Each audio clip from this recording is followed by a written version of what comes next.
अस्सलामुअलैकुम, मैं हूं आयशा बख्श। रिपोर्ट कार्ड में खुशामदीद। आज इलेक्शन कमीशन ऑफ पाकिस्तान के 4 रुकनी बेंच के सामने चेयरमैन पीटीआई इमरान खान ने पार्टी फंडिंग केस में नाअहली से मुतालिक दरखास्त पर अपने वकील के तवस्सुत से एतराज़ात उठा दिए। इमरान खान के वकील का ये कहना था कि दरखास्त गुजार हाशिम भुट्टा पाकिस्तान मुस्लिम लीग नून के साबिक रुकने कौमी असम्बली नसीर भुट्टा के बेटे हैं और हुक्मरान जमात की इमा पर ही इमरान खान के खिलाफ ये दरखास्त दायर की गई है। लीगी रहनुमा नसीर भुट्टा ने हुदैबिया पेपर मिल्स केस में हाई कोर्ट में शरीफ खानदान के हक में बयान दिया था। कप्तान के वकील ने यह मौक़िफ़ भी इख्तियार किया कि पहले हमारे एतराज़ात सुने जाएं, क्योंकि इमरान खान की जानिब से उनके नाअहली के लिए SCCP में बराह रास्त दरख्वास्त दायर नहीं की जा सकती है, लिहाजा पहले ये फैसला कर लिया जाए कि यह पटिशन काबिल समात है भी या नहीं। जिस पर चीफ इलेक्शन कमिश्नर ने वकील PTI को मुखातिब करके कहा कि आप असल बात का जवाब देने से बचने के लिए इस मामले से भी गुरेज कर रहे हैं। इस पर इमरान खान के वकील का यह कहना था कि आप हम पर गुस्सा थोड़ा कम करें। वकील के इस जवाब पर इलेक्शन कमीशन का कहना था कि 2.5 साल से जवाब भी जमा नहीं कराया जा रहा और धौंस धमकियों का सिलसिला भी जारी है।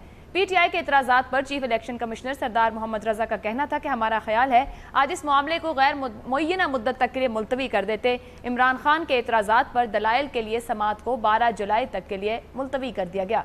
इसी मामले पर सवाल रखेंगे पैनल से। पैनल में हमारे साथ हैं इम्तियाज़ आलम, इस्लामाबाद से इरशाद भट्टी, मारवी सरमद, हफीजुल्लाह नियाजी, शहजाद चौधरी, बाबर सत्तार साहब। रिपोर्ट कार्ड का पहला सवाल पैनल से इस तरह से। PTI पनामा केस फैसले पर फैसला जल्द चाहती है, फंडिंग जराए केस टाल रही है, क्या पॉलिसी में तजाद है? यानी कि अगर आप समझते हैं कि PTI पनामा केस फैसला जल्द चाहती है लेकिन उन पर मुतालिका फंडिंग जराए केस को टाल रही है, पॉलिसी में तजाद समझते हैं तो हाँ का ऑप्शन लेंगे। इत्तफाक नहीं करते कि तजाद नहीं है तो नहीं के ऑप्शन के साथ जाएंगे। बाबर सत्तार साहब। आयशा, इसमें पॉलिसी की तो बात ही कोई नहीं है कि कोई कंसिस्टेंसी हो। एक केस उन्होंने प्राइम मिनिस्टर के खिलाफ प्रेशर डाला और किया, एक कंसेंसस बिल्ड किया, एक ऑपोजिशन बिल्ड की और उस बेसिस के ऊपर और उनकी बड़ी कोशिश की वजह से अल्टीमेटली वो सुप्रीम कोर्ट में सुनवाई भी हुई और प्रोसेस वहाँ तक पहुँचा जहाँ तक पहुँचा। ज़ाहिर है उसमें उनका इंटरेस्ट है कि वो जल्दी हो, क्योंकि उनकी उम्मीद ये है कि प्राइम मिनिस्टर डिस्क्वालीफाई होंगे उस प्रोसेस में। दूसरी जगह पे उनसे सवाल जवाब हो रहे हैं जो टिपिकल आप डिफेंसेस ले सकते हैं डिले करने की, वो डिफेंसेस ले रहे हैं उसके अंदर, क्योंकि उसमें वो रिसीविंग एंड के ऊपर हैं। किसी और को उन्हें फ़ायदा तो नहीं हो सकता अगर केस ख़त्म हो जाए, लेकिन नुकसान बेतहा हो सकता है अगर उसमें से कोई कॉन्सिक्वेंसेस निकलें, कोई पॉलिटिकल कॉन्सिक्वेंसेस निकलें, कोई लीगल कॉन्सिक्वेंसेस निकलें। और आज भी जो प्रेस कॉन्फ्रेंस थी, किसी एक रिपोर्टर ने इमरान खान से ये बात पूछी तो उन्होंने सिंपल बात कही कि जी ये तो एक पॉलिटिकल केस है, लेकिन एग्जैक्टली वही जो तलकीन वो कर रहे थे नवाज शरीफ को कि ये सिंपल आपने आके बताना था कि कौन इनका मालिक है, आपने 2 कागज़ जमा कराने थे, तो ये 10 मिनट की बात भी नहीं थी, 5 मिनट की बात थी और मसला हल हो जाता, ख़त्म हो जाता और ये सारा प्रोसेस ना करना पड़ता। वही मशवरा इमरान खान साहब अगर अपना लेते ये दूसरे केस में भी जो उनसे सवाल था कि अगर पॉलिटिकल केस है, छोड़ दीजिए, बिल्कुल नाजायज़ नीयतें होंगी उन लोगों की जिन्होंने ये केस फाइल किया है। एक केस है, अगर उनकी जस्टिफिकेशन ये है कि बाहर से जिन लोगों ने पैसा भेजा वो फॉरेक्स जो भी आई वो हमारे एक्सपेट्रिएट्स ने भेजा और ये कोई फॉरेन फंडिंग नहीं है, तो ये प्रोविजन ये और अगर ये जस्टिफिकेशन मुनासिब है, लीगली एक्सेप्टेबल है और यही उनका केस है, तो इलेक्शन कमीशन के सामने जाके रख दें। पहले इस्लामाबाद हाई कोर्ट गए, वहाँ से वापस आए, स्टे चलते रहे और अब वकील के ऊपर वकील तब्दील कर रहे हैं। तो जितनी क्रिटिक ये करते रहे हैं इलेक्शन के केसेस के अंदर और उसके बाद पनामा केसेस के ऊपर कि ये स्टेज के पीछे छुपते हैं, प्रोसीजर के पीछे छुपते हैं, इस केस में वो तमाम चीज़ें अप्लाई कर रहे हैं। लेकिन ये कोई एक पॉलिसी नहीं होती। ये हम अदालतों में ये चीज़ रोज़ देखते हैं कि जब आपके ऊपर मुकदमा होता है तो आप उसे, जाहिर है आप वो तमाम डिफेंसेस लेते हैं जो आप ले सकते हैं अपने इंटरेस्ट को प्रोटेक्ट करने के लिए। जब आप पिटिशनर हैं और आपको जल्दी फैसला आपके इंटरेस्ट में है तो आप उसे परसू करेंगे।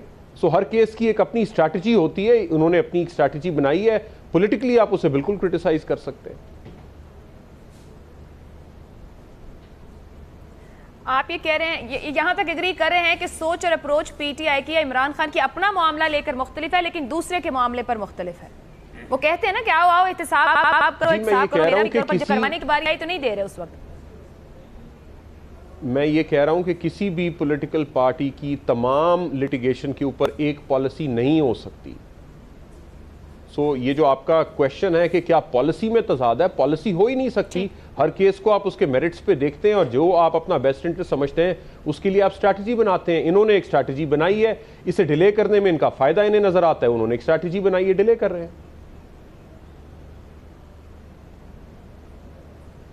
ठीक है, बाबर सत्तार साहब नई का ऑप्शन ले रहे हैं, कह रहे हैं कि हर दरखास्त गुजार मुख्तलिफ तरीके से उसकी लीगल प्रोसेस को देखेगा, वो जहां फायदा ले सकते हैं वहां फायदा ले रहे हैं। इरशाद भट्टी साहब, देखिए वही बात है कि बाबर साहब वाली कि जिस पे इल्ज़ाम लगता है, ये पाकिस्तान नहीं कहीं भी चले जाएं, जिस पे इल्ज़ाम लगता है कोई उस पे होता है उसको, और उसको पता भी होता है कि इस केस में जान है नहीं है, या मैं फंस सकता हूँ, या कुछ ऐसी सिचुएशन हो सकती है, तो वो तो डिले करता है, टाइम लेता है और वो उसमें जाता है। लेकिन इलेक्शन कमीशन को किसने रोका हुआ है कि वो डिसीजन ना करे? किसी कोर्ट को किसने रोका हुआ है कि वो डिसीजन ना करे? उनको डिसीजन कर देना चाहिए अगर वो समझते हैं डिले हो रहा है या ये ज़्यादा 2.5 साल से टाल मटोल हो रही है।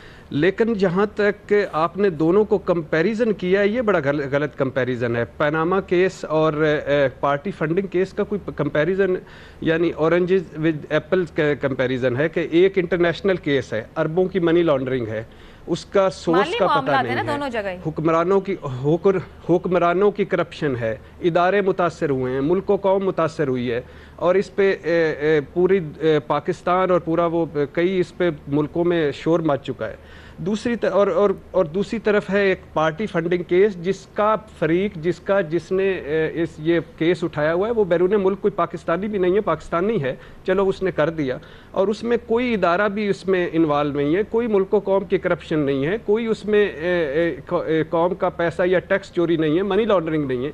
एक प्रोसीजर है, एक चैनल है कि ये प्रोसीजर ठीक नहीं है, ये चैनल ठीक नहीं है, इस चैनल के ज़रिए पैसे नहीं आने चाहिए, इस प्रोसीजर के तहत पैसे आने चाहिए, इसका इतना सा है, और उसका केस चल रहा है। तो उसमें अब इलेक्शन कमीशन के पास 2.5 साल से पड़ा हुआ है, सारों के पास, उनको फैसला करना चाहिए और करना चाहिए। लेकिन दूसरी तरफ अब हनीफ अब्बासी साहब की 11 जुलाई को इमरान खान के खिलाफ केस लग चुका है सुप्रीम कोर्ट में, तो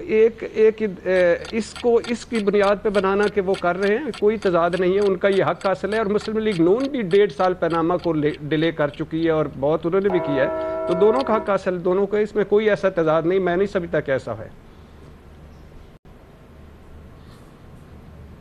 ठीक है, नहीं का ऑप्शन ले रहे हैं। इम्तियाज आलम साहब, मामलात करप्शन की तारीफ, मामलात इदारों का नुकसान, दुनिया से हम पे चीज़ों को मिलाते हैं, क्या आप समझ रहे हैं कि दोनों मामलात बिल्कुल मुख्तलिफ हैं, इनको नहीं मिलाना चाहिए, ना इनको देखना चाहिए, एक उसमें तजाद है नहीं है? इस वक्त इस मुल्क की तारीख में ये 2 बड़े केसेस हैं जिसमें मुस्तकबिल की सियासत का तयन होना है, और जो और एडवर्सरीज जो हैं जिनमें मुकाबला है वो एक दूसरे के खिलाफ इन केसेस को इस्तेमाल कर रहे हैं, उनके अपने सियासी मफाद लाजमन इसमें हैं। मुझे वकील साहब की, बैरिस्टर साहब से इत्तफाक नहीं है, क्योंकि ये वकील हैं, ये एक लीगलिस्टिक व्यू है, लेकिन वो खुद उन्होंने कहा है कि पॉलिटिक्स जो है और पॉलिसी जो है उसमें कंसिस्टेंसी होती है, असूल की होती है, कि अगर तहरीक इंसाफ इल्ज़ाम लगा रही थी वज़ीर आज़म पे और कि वो हीले बहाने कर रहे हैं, इत्तफाक राय नहीं बनने दिया TORs पे वगैरह वगैरह वगैरह, तो अभी हम देखते हैं कि 2.5 साल से वो 5वां वकील बदल चुके हैं और उन्हें कंटेम्प्ट का नोटिस भी मिला हुआ है, और उन्होंने पूरी कैंपेन चलाई हुई है एक आईनी इदारे के खिलाफ, जिसमें आपको याद होगा कि चीफ इलेक्शन कमिश्नर की कितनी तारीफ की थी कभी इमरान खान ने, और उन्होंने बहुत अकोमोडेट किया, आउट ऑफ द वे जाके अकोमोडेट किया। ये कैसे नहीं, ये पब्लिक मनी है, ये शौकत खानम के पास जाता है, आप कहेंगे जी नहीं ये तो लोग दे रहे हैं, खैरात दे रहे हैं, तो खैरात का पैसा जुए में कैसे लगा देंगे आप, अगर इल्ज़ाम दुरुस्त है तो? अब मेरी दुआ है कैसा ना हो। इसी तरीके से इमरान खान जो पैसे ले रहे हैं वो किन्होंने दिए हैं, अगर पाकिस्तानियों के अलावा किसी ने दिए हैं, और अगर वो पैसे दिए हैं तो कहाँ गए, वो भी करोड़ों में अरबों में लोग कहते हैं, और ऐसा केस मौजूद है। इसी तरह नवाज शरीफ का केस भी एक पब्लिक मनी चुराने का नहीं है। आपने इल्ज़ाम लगाया है कि नवाज शरीफ ने मोटरवे में या फलां पावर प्रोजेक्ट में इतने पैसे कमाए, कमीशन लिया और वो ले जाया गया, ये भी कारोबार, उनके ज़ाती कारोबार के हवाले से है कि उन्होंने टैक्स दिया नहीं दिया और वो काले धन को सफ़ेद किया वगैरह। तो मैं समझता हूँ कि अपने ये केस तो अब अदालत ही फैसला करेंगी, ये कमीशन फैसला करेगा, लेकिन ये जाहिर करती है तजाद को यहाँ पे बुनियादी तौर पर मैं कहना चाहूँगा कि करप्शन के मुद्दे को बतौर सियासी स्टंट के इस्तेमाल किया जा रहा है। जो लोग ये कर रहे हैं वो करप्शन के खिलाफ असल जहाद नहीं कर रहे हैं, एक हकीकी और ईमानदाराना लड़ाई नहीं लड़ रहे हैं। वो बड़ी करप्शन जो इस पूरे मुल्क में फैली हुई है, पूरे निज़ाम में है, अदलिया में है, ब्यूरोक्रेसी में है, लॉ इन्फोर्समेंट एजेंसीज में, हर इदारे में है, माशरे के हर लेवल पे है। उसके लिए क्या अच्छी इस्लाहात होती, गवर्नेंस की इस्लाहात होती, सिस्टमिक निज़ाम में इस्लाहात होती, करप्शन का पूरा निज़ाम है। लेकिन सारा बना दिया गया करप्शन का मामला, वो करप्ट है, वो करप्ट है, ये करप्ट नहीं है, वो करप्ट नहीं है, और पूरी की पूरी डिबेट को वल्गराइज कर दिया गया है इस सियासी लाइब्रेरी में। अगर वज़ीर-ए-आज़म नवाज शरीफ ने या उनके ख़ानदान ने टैक्स इवेजन की है, मनी लॉन्ड्रिंग की है, फैसला होना चाहिए, लेकिन फैसला होना चाहिए ड्यू प्रोसेस के साथ। इसी तरह इमरान खान पे इल्ज़ाम है तो वो भी ड्यू प्रोसेस होना चाहिए। तो मैं समझता हूँ कि इमरान खान के लिए बहुत ज़रूरी है कि उनकी जिस तरह का इमेज उन्होंने बिल्ड किया और है और रहा है, उसके हिसाब से बहुत डैमेजिंग है उनके लिए कि वो इस केस को लंबा कर रहे हैं। उन्हें लंबा नहीं करना चाहिए। ठीक है, हाँ का ऑप्शन ले रहे हैं। करप्शन के मामले को सियासी स्टंट के तौर पर इस्तेमाल किया जा रहा है। मारवी साहिबा, इसका मतलब तब्दीली का नारा भी बेअसूली सियासत की नजर हो रहा है। किस तरह देख रही है, क्या वाकई तजाद है या फिर दोनों मामलों को बिल्कुल अलग अलग खिड़की में रख के देखना चाहिए? शुक्रिया आयशा, आपने दुरुस्त फरमाया। तब्दीली का नारा, जी हाँ, तब्दीली का नारा बस नारा ही है और उसको वो एक उनकी सियासी उनका टैक्टिक है जिसको वो इस्तेमाल कर रहे हैं। लेकिन अब तक तो काफ़ी एक्सपोज हो जाना चाहिए, लोगों को मालूम हो जाना चाहिए कि क्या तब्दीली आ सकती है। उनके इर्द गिर्द जो लोग बैठे हुए हैं, जो अभी नई इंडक्शंस हुई हैं उसमें, तो वो क्या रेवोल्यूशनरीज़ हैं, वो इनकलाबी हैं, वो क्या हैं। लेकिन जहाँ तक ये आपके सवाल का ताल्लुक है, मेरा ख्याल है कि आप रिपोर्ट कार्ड के जितने प्रोग्राम हुए आप निकाल के देख लें। शुरू दिन से मैंने एक ही बात की है कि ये एहतसाब नहीं चाह रहे हैं, ये सिर्फ एक सियासत कर रहे हैं। ये अपने सियासी मुखालिफ यानी नवाज शरीफ को के ऊपर नैरो डाउन करके और उसको उसकी गद्दी से उतारना चाह रहे हैं, सिर्फ ये है। वरना मेरा तो शुरू से यही मौक़िफ़ है कि 400-500 लोग थे। इस केस को एक ये सुनहरा मौका था हमारे पास कि हम इसकी एक बड़े पैमाने पर तफ्तीश करते, उन सबको इसका हिस्सा बनाते और ये देखते कि हमारे सिस्टम में क्या लूप होल्स मौजूद थे कि इतनी बड़ी तादाद में लोग शामिल थे और उसमें इतनी बड़ा सरमाया जो है बाहर मुंतकिल किया गया और टैक्स चोरी, टैक्स से बचा गया, टैक्स अवॉइडेंस के ज़ुमरे में आता है। तो ये क्यों हुआ और ये हमारे कानून में क्या सुकम मौजूद है कि वो पकड़ा नहीं गया जब तक पानामा पेपर रिलीज़ नहीं हुए। मगर उसको बिल्कुल साइड पे रख के, क्योंकि एहतसाब किसी का एजेंडा है नहीं यहाँ पर सिर्फ एहतसाब का नारा हमेशा से, मतलब ज़ियाउल हक तो बहुत बाद में आया, मैं कह रही हूँ 50s में आप देखें कि जो कवानीन आए, एब्डो था या इम्तियाज़ साहब जो है वो बहुत अच्छी तरह इनको याद होगा, वो सब सियासी मुखालिफिन को निशाना बनाने के लिए हमेशा से करप्शन का जो है वो इस्तेमाल किया गया और अभी भी यही हो रहा है। और अगर इतने मासूम हैं ये, जिस तरह से अभी भट्टी साहब फरमा रहे थे कि वो तो बहुत मासूम हैं और बहुत फरिश्ते हैं और वो बहुत उनका तो पता नहीं कहाँ से वो पैसे आ रहे हैं, लोग चंदा दे रहे हैं, तो भाई तो फिर बता दो, फिर हर्ष क्या है, फिर क्यों डिले कर रहे हो? तो डेली कर रहे हैं तो इसका मतलब दाल के अंदर कुछ काला है। मुझे तो पूरी दाल ही काली लग रही है, जिस तरह किसी ज़माने में किसी ने खान साहब के बारे में कहा था। तो ये बिल्कुल इख्तलाफ पाया जाता है और ये मैं बिल्कुल एग्री नहीं करती। ये लीगल पॉइंट ऑफ व्यू तो हो सकता है कि जी ठीक है, जहाँ पर आपको सूट करे, आप चेंज अपने आप को डिफेंड करते हैं, लेकिन उसूल जो है वो एक ही होता है। और अगर उसूल एक नहीं है आपके अपने लिए और दूसरों के लिए, इसका मतलब है आपका तमाम नारा तब्दीली का खोखला है। आप जो सेल्फ राइचस पॉलिटिक्स कर रहे हैं, आप जो सियासत कर रहे हैं, वो बिल्कुल एक गंदी सियासत है और वल्गराइजेशन है, बिल्कुल वल्गराइजेशन है हमारी सियासत की। और ये मेरा ख्याल है कि इस मामले पर तो एक्सपोज हो जाना चाहिए। बिल्कुल मैं इसमें हाँ की ऑप्शन लूँगी। नियाजी साहब, हमारी सियासत में उसूल ही नहीं रहे, एहतसाब क्यों नहीं होता? चाहे वो करप्शन को एक बंदा करे, पूरा खानदान करे या कोई इदारा हो, इसका मतलब दिखाई ये देता है कि हम एहतसाब की तरफ जाने वाले नहीं, या वो रास्ते नहीं है यहाँ पर कहीं भी। क्या ऑप्शन लेंगे? देखिए जी आयशा, पहली बात तो ये है कि ये बदकिस्मती है कि जो आपका जो सवाल है कि पॉलिसी में तजाद है, कि इमरान खान की सिरे से पॉलिसी तो कोई है ही नहीं।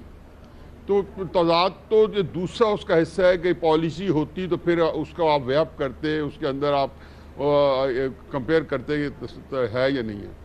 दूसरी बात यह है कि इमरान खान के कॉल और फेल में एक मुस्तहकम जो है एक दोनों बिल्कुल तजाद तो छोटा सा लफ्ज़ है कि मुझे बड़ी तकलीफ होती है कि आप जो कुछ कहते हो आम जिंदगी के जो कंडक्ट है, कोई जिंदगी का आम जो है आपका जो तरीक़ेकार है या आपके जो सियासी मामलात है, मुआशरती मामलात हैं, कि उसके अंदर कहीं पे यकसानियत हो, कोई कन्फॉर्मिटी हो, कोई यकसुई हो। तो इसलिए उनके अंदर ये तो हर जगह पे है कि वो कहते कुछ हैं और करते कुछ हैं। दूसरी बात यह है कि देखें पनामा के ऊपर ये बिल्कुल सही है कि पनामा का जो केस है, इम्तियाज़ साहब ने सही कहा कि ये नवाज शरीफ साहब के ऊपर एक उनके ज़ाती बिजनेस के बारे में ये बताया गया है कि जी उसके अंदर कुछ बेज़ाब्ती हुई हैं, मनी लॉन्ड्रिंग हुई है, उन्होंने टैक्स चोरी किए हुए हैं, नहीं किए हुए। कोई उनके ऊपर ऐसा कोई केस नहीं है कि उन्होंने जाके कोई कमीशन लिया हुआ है, कोई टेक्निकल का काम ना किया हुआ है कुछ। बाकी इस मुल्क में आप जो मर्जी चाहें कीचड़ उछाल दें वो करें, करते रहते हैं, वो भी करेंगे अपनी सियासी एक्सपीडियंसी के लिए, अपनी सियासी सहूलियत के लिए ये काम करते रहेंगे। अब यहाँ पे दूसरी तरफ ऐसे कैसे हैं कि जो पब्लिक फंड्स हैं लोगों ने दिए हुए हैं, ज़ाहिर है उसमें बेईमानी नहीं हुई होगी, ज़ाहिर है उसके अंदर कोई ना कोई ऐसी बात हो गई होगी जिसको नहीं रख सकते होंगे, लेकिन इदारों की तस्दीक जो है वो किसी तरीके से नहीं बनती। जो पिछले 3 महीनों से इमरान खान को यह इंकशाफ हुआ है कि इदारों की इज्जत करनी चाहिए, और ये वो बार बार सर चढ़ के बता रहे हैं कि इदारों की इज्जत करनी चाहिए। भाई इन इदारों की इज्जत आप कर रहे हो? इन इदारों की जितनी तस्दीक आपने की है, आपने पिछले सुप्रीम कोर्ट को, आरओस को, आपने इंडिविजुअल्स को, हर बंदे को, जियो के ऊपर, जियो की मैनेजमेंट के ऊपर, ओनर्स के ऊपर क्या गलत इल्जाम नहीं लगाए? अब वो क्या हक पहुंचता है कि आप इस तरीके उठा के जो मुंह में आया आप लोगों के ऊपर कह दें? जब आप, मैं बताऊं, कोई खुद यकीन है इतनी सख्त पकड़ है कुरान के अंदर, उसे कहे जब तुम किसी पे इल्जाम लगाते हो अगर साबित नहीं कर सकते हो तो आप सबसे बड़े जो है ना मुजरिम हो और आप सबसे बड़े गुनहगार और खताकार हो। ये आपकी जिम्मेदारी बन जाती है। आप ना किसी को साबित करते हो। उन्होंने नवाज शरीफ साहब आप ऑप्शन ले रहे हैं या नहीं ले रहे हैं? क्योंकि आप कह रहे हैं कि कोई पॉलिसी नहीं, तो ऑप्शन क्या है? जो रिलीफ 248 आर्टिकल 248 के तहत मिलती है वो नहीं ली। आप मेंटेनेबिलिटी करते रहो, आप हाई कोर्ट गए हो, आप सुप्रीम कोर्ट गए हो कि जी इसको इलेक्शन के मैं सुन नहीं सकता। उधर से आप कहते हो जी कि इदारों का एक जगह आपके ऊपर वो उन्होंने टेरिस कोर्ट ने गलत केस किए हुए हैं, आप उसे मफरूर हो। आप यकीन जानो मिसाल कायम करते, आप जाके कहते हैं मैं आ गया हूँ, आपने मेरे पे केस किए हुए। आप लोगों को नियाज़ी साहब मुझे आगे बढ़ना है। नियाज़ी साहब ने ऑप्शन नहीं लिया, वो कह रहे हैं कि पॉलिसी ही नहीं है इमरान खान की। ये आप लोगों ने दबाव की वजह से सुप्रीम कोर्ट केस सुन रहे हैं, तो इसलिए तजाद तो मैं बिल्कुल नहीं कहता हूँ। मैं हाँ ही समझिए, क्योंकि आपका क्वेश्चन ऐसा है कि मैं हाँ कहूँगा, वरना बाबर साहब बात मेरे वाली कर रहे थे और लिखना ना पड़ गया, क्योंकि पॉलिसी उनकी है नहीं। और जो तजाद है वो लफ्ज जो है वो छोटा लफ्ज है, उनके कॉल आप उनके हिस्से का भी आप सोच रहे हैं कि वो आपको समझ नहीं आ रही कि आप क्या कह रहे हैं। आप ठहरे, एक सेकंड ठहरे, टाइम दें। शहजाद चौधरी साहब, पीटीआई पनामा केस फैसला जल्द चाहती है, फंडिंग जराए केस टाल रही है, क्या पॉलिसी में तजाद है? देखिए पीटीआई मेरा नहीं ख्याल कि वो जो भी चाह सकती है, उसकी मर्जी हो सकती है, लेकिन जो अदालतें वो तो अपनी रफ्तार पे अपने एविडेंस के हिसाब से चलेंगी ना। तो पीटीआई की पॉलिसी का अदालतों पे तो कोई असर नहीं नज़र आता, चाहे वो पार्टी फंडिंग का केस है या पनामा का केस है, उनकी मर्जी जो मर्जी हो। मतलब और दूसरी बात ये कि मैं नहीं समझता कि ये सियासी हैं। बारहा कहा जाता है ये केस सियासी हैं, ये मसाइल सियासी हैं, सियासी नहीं हैं। अब ये लीगल बन चुके हैं, ये अदालतों में है, अदालतें अपने हिसाब से फैसला करेंगी और अपनी स्पीड पे फैसला करेंगी, अपनी मर्जी से फैसला करेंगी, एविडेंस को देख के फैसला करेंगी। अब अगर ये बात है तो फिर इंतज़ार कीजिए। और मेरा ख्याल है कि जहाँ जहाँ पे रिक्वायर्ड है वहाँ पर अदालत, चाहे वो चीफ इलेक्शन कमिश्नर की है या सुप्रीम कोर्ट की है या किसी और कोर्ट की है, उसको फैसले करने चाहिए और फैसले बिल्कुल वाजे और शफाफ करने चाहिए, बगैर इस चीज़ के कि इसमें कौन सामने आता है, नवाज शरीफ है या इमरान खान है। जहाँ जहाँ पे जो गुनाहगार है उसको उसकी सज़ा मिलनी चाहिए और उसको मुर्द इल्ज़ाम ठहराया जाना चाहिए।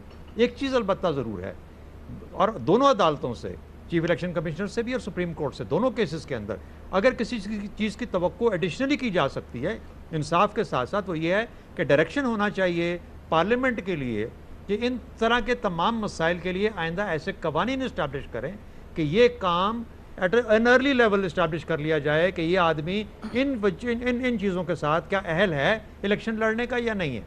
ये जो हम छोड़ देते हैं और बात ढीली छोड़ देते हैं और कहते हैं कि अच्छा ये बाद में फैसला कर लिया जाएगा, बदकिस्मती से उससे फिर बाद में नुकसानात होते हैं।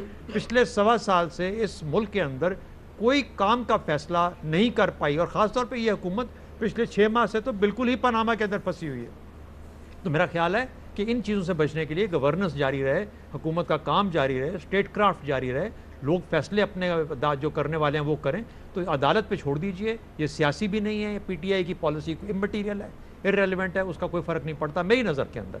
और मेरा ख्याल है कि ये सवाल इसलिए बनता ही नहीं है। पीटीआई जो मर्जी चाहे अदालत में खड़ी है उसी तरीके से जिस तरह PMLN खड़ी है, जवाब दें अपनी अपनी जगह के ऊपर, और जिसको जवाब नहीं मिलेगा वो उसके हिसाब से उसको सजा मिलनी चाहिए। जी मैं कोई ऑप्शन नहीं ले रहा। हमारे सामने 3 हाँ के जवाब है, इम्तियाज आलम, मारवी सरमद और हफीजुल्लाह नियाजी ऑप्शन नहीं ले रहे। शहजाद चौधरी साहब ऑप्शन नहीं ले रहे। बाबर सत्तार साहब, इरशाद भट्टी साहब ने नहीं का ऑप्शन लिया। शहजाद चौधरी साहब जो बात अभी कर रहे थे कि फैसले अगर सामने पेशियां नहीं होंगी, उसके साथ साथ सबूत और शवाहिद पेश ना किए जाएं, वकला तब्दील होते रहें, राय रो स्ट्रेटेजी तब्दील हो, तो फिर इदारे भी वाकई काम नहीं कर सकते, ना ही फैसले सामने आएंगे। फिर 2-2.5 साल या 5-7 साल या 10 साल भी मामलात लटकते दिखाई देंगे। ब्रेक पे जाएंगे, ब्रेक से वापस आएंगे तो बात करेंगे अमरीकी मुतालबा डू मोर एक बार फिर पाकिस्तान के सामने रख दिया गया, इसके पीछे क्या पैगाम है और पाकिस्तान के पास इससे निमटने के लिए क्या ऑप्शंस हैं। पैनलिस्ट की राय एक ब्रेक के बाद।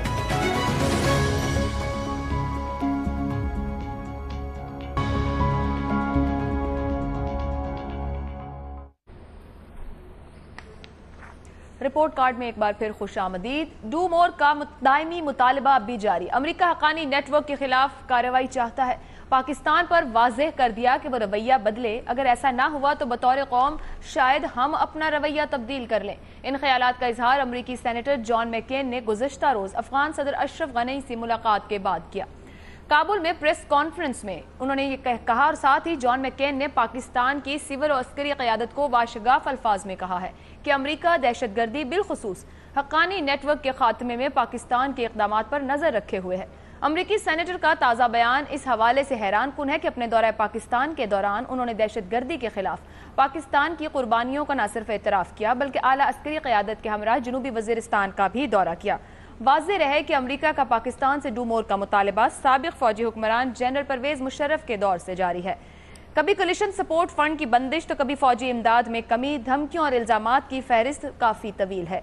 सवाल यह है कि पाक अमरीका ताल्लुकात में बद-एतमादी की अहम वजह क्या खित्ते में मफादात का हम आहंग ना होना है?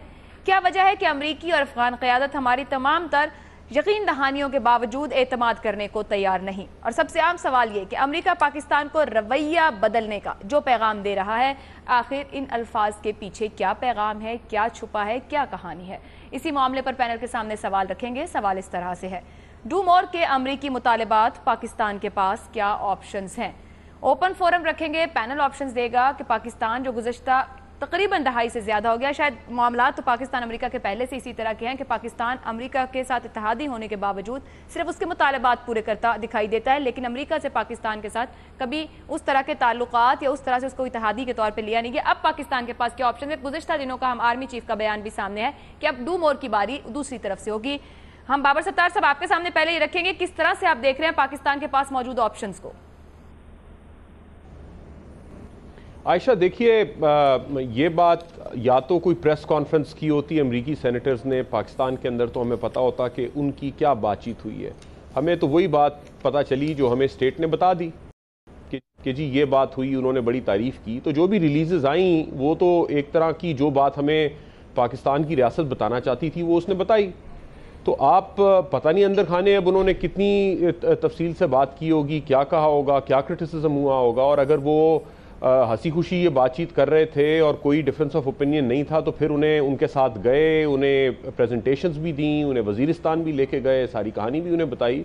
तो फिर क्या हुआ अचानक 24 घंटे में कि वो पहुंचे ही काबुल, लैंड किए और साथ ही उन्होंने कहा कि हम तो पाकिस्तान को भी ये बता के आए हैं कि उनसे हमें यही एक्सपेक्टेशंस हैं। देखिए मुझे ये लगता है हमारी है क्या नेशनल सिक्योरिटी पॉलिसी और किस लेवल पे हम इसे डिबेट करते हैं, किस लेवल पे हम इसे क्रिटिक करते हैं।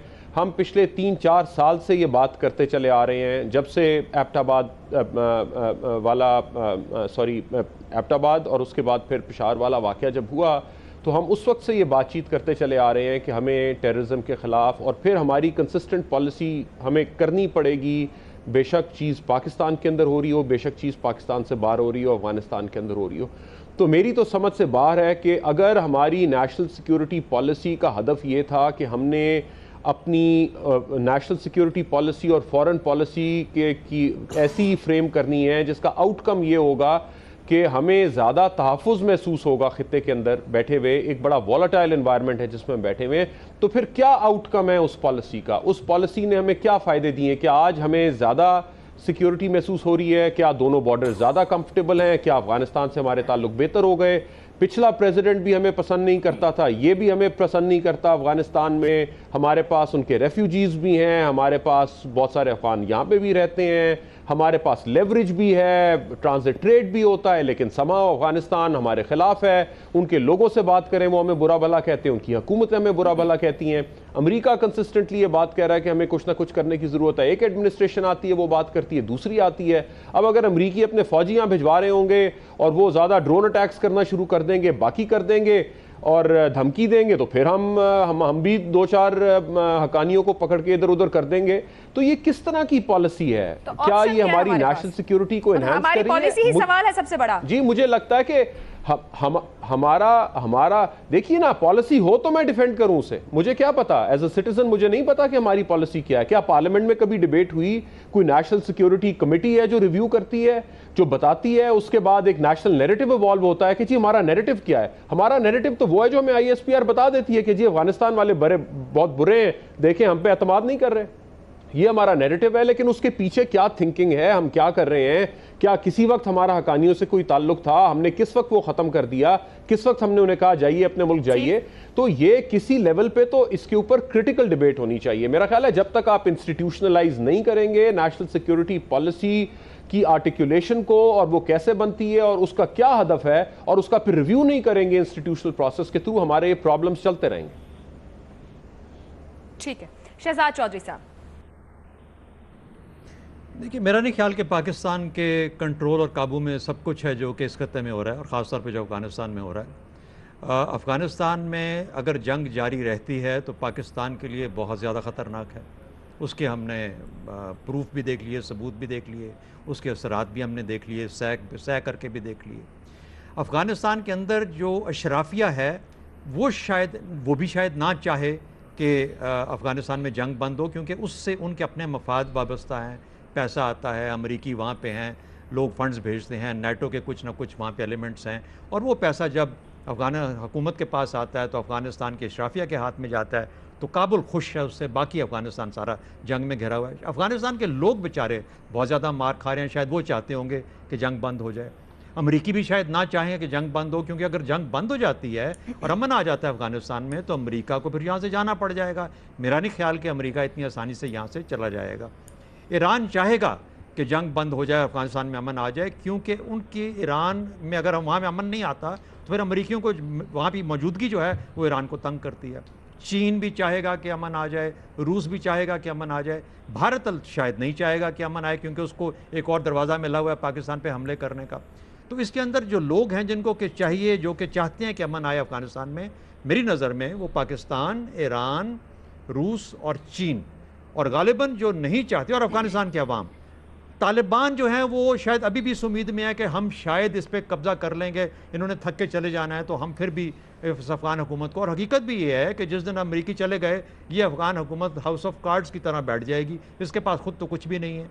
तो उनकी जो सर्वाइवल है वो भी इसी चीज़ के अंदर है कि स्ट्राइक चलती रहे, जंग जारी रहे, कोई ना कोई बहाना मिला रहे, अमरीकी मौजूद रहें, ये हमें भी कायम रखें और हमारी इकॉनमी को भी चलाता रखें जिस किस्म की इकॉनमी है।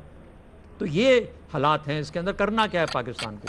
उन लोगों से गुफ्तगू करनी है, मिसाल के तौर पे अमेरिका वालों से, उनसे समझाना है कि भाई ये हमारे लिए बहुत ख़तरा है, दाइश के लिए जगह क्रिएट हो रही है, दाइश ज़्यादा मजबूत हो रही है अफगानिस्तान के सरहदी इलाकों में, और उससे फिर पाकिस्तान को ख़तरा बढ़ रहा है। शायद नहीं सुनेंगे, लेकिन कम से कम बात करना लाजमी है।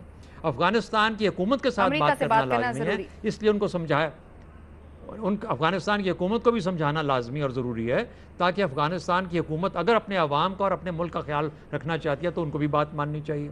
तीसरा, तालिबान के साथ गुफ्तगू लाजमी है, हक्कानी हो या कोई और हो, कि भाई आपकी वजह से, आपकी स्ट्राइक की वजह से ये दाइश को जिस किस्म का स्पेस मिल रहा है ये सबको ले डूबेगा, इसलिए हमें उससे बचना है। और चौथा, अपनी बॉर्डर की जो कंट्रोल है, उसकी फेंसिंग है, अपने आप का दिफा करना, ये 2 काम हैं। तो डू मोर का मतलब ये है कि पाकिस्तान अपने तई जो कोशिश कर सकता है वो करे, तालिबान से भी बात करे, अफगान हुकूमत से भी बात करे और अपने बॉर्डर को इस तरीके से मैनेज करे कि कोई वहाँ से गंदे असरात को कम से कम किया जा सके, और अगर ज़ायल नहीं कर सकता मुकम्मल तौर पर।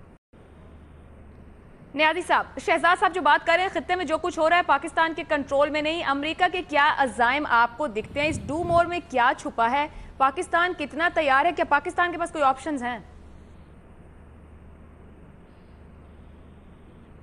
मेरे ख्याल में शहजाद साहब ने जो कहा बड़ा बिल्कुल सही कहा है, और एग्जैक्टली सिचुएशन यही है कि इस वक्त पाकिस्तान से ज़्यादा आयशा अफ़गानिस्तान के इख्तियार में कुछ नहीं है। अफ़गानिस्तान की जो हुकूमत है, पहले इसका तो एनालिसिस कर लें कि उसके पास कितनी एक कैपेसिटी है, कितनी सलाहियत है, कितनी आज़ादी है। वहाँ पे जो अमेरिकन हैं उनकी मर्ज़ी के बगैर एक जो है ना कोई पत्ता नहीं गिर सकता, तो उसमें उनकी बड़ी लिमिटेशंस हैं।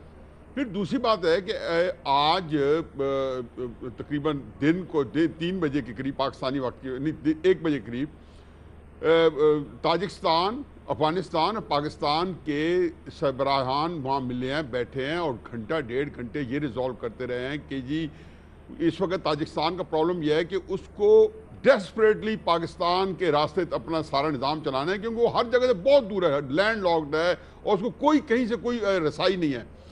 तो अशरफ गनी ने वहाँ पे कहा कि जी हम ये उस वक्त करेंगे जब ये पाकिस्तान जो है, ये वैसे तो बात ऑफ द रिकॉर्ड है लेकिन चलो अब मेरा ख्याल हमें तो कर लेनी चाहिए, कि अशरफ गनी ने कहा कि आप हिंदुस्तान से हमें जितनी रसाई देंगे उतनी हम ताजिकिस्तान को पाकिस्तान रसाई देंगे। पहली बात आप ये देख लें। फिर आप एक और बात है कि आस्ताना में 2 महीने पहले ये सारे इकट्ठे हुए, वहाँ पे यही बात हुई। पाकिस्तान हमेशा इनकारी है कि हम इनके मुल्क में कोई एक्टिविटी नहीं करा रहे, किसी किस्म की दहशतगर्दी में हम मुलविस नहीं हैं। तो वहाँ पे 4 मुल्कों का एक मॉनिटरिंग टीम बनी, चाइना, अमेरिका, पाकिस्तान, अफगानिस्तान, और उनको लाइसेंस है कि वो पाकिस्तान में आएँ, जहाँ मर्जी चले जाएँ, अफगानिस्तान में जाएँ, जहाँ मर्जी चले जाएँ, और बताएँ कि ये जो जगह है यहाँ से टेररिज्म जो है उसकी नर्सिस हैं या वहाँ से बढ़ रहा है। उसके लिए भी उन्होंने खुद ही रुकावटें बनानी शुरू कर दी। चाइनीज़ वजीर खारजा आया, वो आगे कहीं से बढ़ नहीं रहा, वो इन रोड मांगना चाहते हैं, वो दोनों जगह गया नहीं मिल रही। देखिए सूरत हाल ये है कि अमेरिका का जो डूम हो रहा है इस वक्त सिचुएशन ये है कि सी पैक जो है वो वजह नज़ा है, हम समझते नहीं है। और पिछले 10, 12, 13 साल से इसी को प्रियम्प्ट करते हुए अमेरिका यहाँ पे आया अफगानिस्तान में 9/11 का 100 बहाना सही। और सी पैक अमेरिका के लिए भी जो है उतना ही उनके लिए जरूरी है, और चाइना के लिए भी जिंदगी मौत का मसला है। तो ये डूम और जो है ये आज का नहीं सुन रहे, आप जो कोई मर्जी कर लें। वो कहते हैं डूम और नहीं होता, असल चीज है कि उनके मतलब आप ये कह रहे हैं डूम और चलता रहेगा है, डूम और चलता रहेगा कि उनको ये इसका कोई ताल्लुक नहीं है। मतलब हमने उनको सारी चीज ऑफर की। मैंने कहा 4 मुल्कों का अस्ताना में मॉनिटरिंग ग्रुप बना जिसे यही चेक करना था, जैसे स्पेसिफिक काम है। ये सरताज जी साहब ने बताया। और लास्ट टाइम जब देखे बात हो रही थी तो अगले दिन जो मैंने कहा, तो अगले दिन सरताज जी साहब ने प्रेस कॉन्फ्रेंस की तो उन्होंने मनवान वही कह दिया। कल सरताज जी साहब मुझे बता रहे थे कि जो कुछ आपने कहा एग्जैक्टली है कि हमें बड़ी क्लैरिटी है, हम चाइना, रूस, ईरान, हम सारे लोग एक पेज मुझे आगे बढ़ना है। अमेरिका जो है इंडिया के साथ खड़ा हो गया है। अमेरिका जो है इंडिया का इंटरेस्ट है, अमेरिका का इंटरेस्ट है। साहब सी पैक के मामले पर बात कर रहे हैं, इसके साथ साथ वो कह रहे हैं कि डू मोर का मामला ऐसे ही बढ़ता रहेगा। मारवी सरमद साहिबा, अमेरिका से पाकिस्तान बातचीत कर रहा है, अफगानियों से बातचीत, तालिबान से बातचीत, उसके बावजूद हम बॉर्डर फेंसिंग पर हैं। हमें कितना अफगानिस्तान को देखने सोचने या उसके एनालिसिस की जरूरत है, कितना हमें अपनी पॉलिसी को फोकस की जरूरत है, क्या ऑप्शंस हैं हमारे पास? बहुत सख्त ज़रूरत है आयशा। हमारी पॉलिसी है क्या, सबसे पहले ये देख लेते हैं। जो हमारा कंडक्ट जो हम रिसेंट पास्ट में जो हमारा कंडक्ट रहा है विज़वी अफ़गानिस्तान, उसको देखते हुए तो ये कहा जा सकता है कि हम इस बात पर कायम हैं कि हमें इंडिया को काउंटर करना है अफ़गानिस्तान में। और उसको काउंटर करने का एक ही तरीका है कि वहाँ पर हमारी फ्रेंडली हुकूमत हो। और फ्रेंडली का मतलब हम ये समझते हैं कि ऐसी हुकूमत हो जो तकरीबन पपेट हो, लेकिन हमारी जो रियासत का बयानिया है वो ये नहीं, जब रियासत अपना ऑफिशियल वर्जन देती है तो वो ये नहीं देती, वो वही रेटोरिकल बात है कि Afghan led, Afghan owned process हो, जो कि नहीं हो पाता फिर, और हम अपने लेवरेज की भी जिद करते हैं। तो ये एक बड़ा ही कंफ्यूज सी हौच पौच सी अप्रोच है। सरताज अजीज़ साहब जो हैं वो तकरीबन 1 साल हुआ, उन्होंने बयान, 1 साल से भी कम अरसा हुआ, उन्होंने बयान दिया था कि हमारे पास तालिबान लीडर, सीनियर लीडर हमारे पास मौजूद हैं और हम ये लेवरेज इस्तेमाल कर सकते हैं उनको मेज़ पर, मुज़ाकरात की मेज़ पर लाने के लिए, मगर हम वो लेवरेज इस्तेमाल या तो कर नहीं पा रहे हैं या कर नहीं रहे हैं। लेकिन ये बहरहाल पाकिस्तान के अंदर एक यूनिफिकेशन ऑफ जो एक पाकिस्तान की जो पॉलिटी है उसके अंदर ये मौजूद है कि हमें वहाँ पर एक strategic depth in the real sense of the word ना सही, मगर वहाँ पर हमें हुकूमत ऐसी चाहिए जो हमारे मफादात का तहफ़्फ़ुज़ कर सके। और ना तो करज़ई साहब की हुकूमत वो हुकूमत थी और ना ही अनफॉर्चुनेटली अशरफ गनी साहब की हुकूमत वो हुकूमत है। और इसमें मज़ेदार बात यह है कि पाकिस्तान के अंदर जो है ये डाइकोटमी ऑफ ओपिनियन इसलिए नहीं हो सकती कि सिविलियंस में, चाहे वो अपोजिशन में हो चाहे वो हुकूमत में हो, इस बात की कतन कोई हिम्मत नहीं है कि वो इस बनी बनाई पॉलिसी को जो कि इस्टेब्लिशमेंट की है उसको चैलेंज कर सकें या उसके खिलाफ कोई राय रख सकें। मगर अमेरिका में आपको नज़र आता है कि रिसेंटली ये जो चेंज आई है, ओबामा ने जिस नोट पर छोड़ा था वो ये था कि उनको एक सेंस ऑफ विक्ट्री लेकर उन्होंने छोड़ा था। उन्होंने चूँकि वो उसामा बिन लादेन को मार चुके थे तो उन्होंने एक, और उसके बाद उम्मीद पैदा हुई थी कि शायद अगर एक डेमोक्रेटिक को टर्म मिल जाती तो यहाँ से वो कुछ भी कर सकते थे। लेकिन ये है कि ट्रंप के बाद अब उनको, जैसे वहाँ पर बहुत ज़्यादा ग्रुपिंग है अमेरिका के अंदर, एक ग्रुप है वो कहता है कि हमें यहाँ से विन करके जाना है जिसमें जॉन मैकेन शामिल हैं, एक ग्रुप है वो कहता है बस यहाँ से निकले फ़ौरन जाएँ, कोई ज़रूरत नहीं है यहाँ पे अमेरिकन बूट्स की, एक ग्रुप है वो ये कहता है पाकिस्तान को ठीक ठाक कस के जो है वो ये काम किया जाए, एक ग्रुप कहता है कि नहीं पाकिस्तान को नाराज़ करके कुछ नहीं हो सकता। इसी तरह अफगानिस्तान के अंदर नेशनल यूनिटी गवर्नमेंट है, उसमें कई तरह की डाइकोटमी है, वो कहते हैं, कुछ कहते हैं जी तालिबान के साथ मुज़ाकरात करने, कुछ कहते हैं हो ही नहीं सकते मुज़ाकरात। तो इस वक्त पाकिस्तान जो है वो इस पोजीशन पे है कि वो एक यूनिफाइड पॉलिसी लेकर आगे चल सकता है। डू मोर का जहां तक मुतालबा है, पैसे हम उनसे लेते रहे हैं, पैसे इसी बात के लिए थे कि उनके जो दुश्मन है हम उनको उनका कला कमा करेंगे, उन्होंने टीटीपी को ख़त्म करने के पैसे नहीं दिए थे हमें। तो जब हमने वो CSF को इस्तेमाल किया है तो हमें फिर उनको उनके ऑब्जेक्टिव हमने कितने अचीव करने में मदद दी है वो भी बताना तो पड़ेगा हमें। ये पॉलिसी रिव्यू की बात कर रही हैं, उसको देखने की जरूरत है। इम्तियाज आलम साहब, गुफ्तगू आप सुन रहे हैं, पाकिस्तान के पास इस मुतालबे से निमटने के लिए क्या ऑप्शंस हैं? देखिए, अब एक और साबित सवाल बन गया, भारत और अमेरिका की हालिया मुलाकात में मोदी और ट्रंप की जो जॉइंट स्टेटमेंट दिया गया उसमें बहुत ज़्यादा अमेरिका ने पोजीशन ले ली भारत के साथ, अफगानिस्तान के मामले पे भी, CPEC के मामले पे भी और क्रॉस बॉर्डर टेररिज्म के मामले पे। इससे पहले ये नहीं था, वो गालिबन पाकिस्तान पे प्रेशर डालने के लिए था।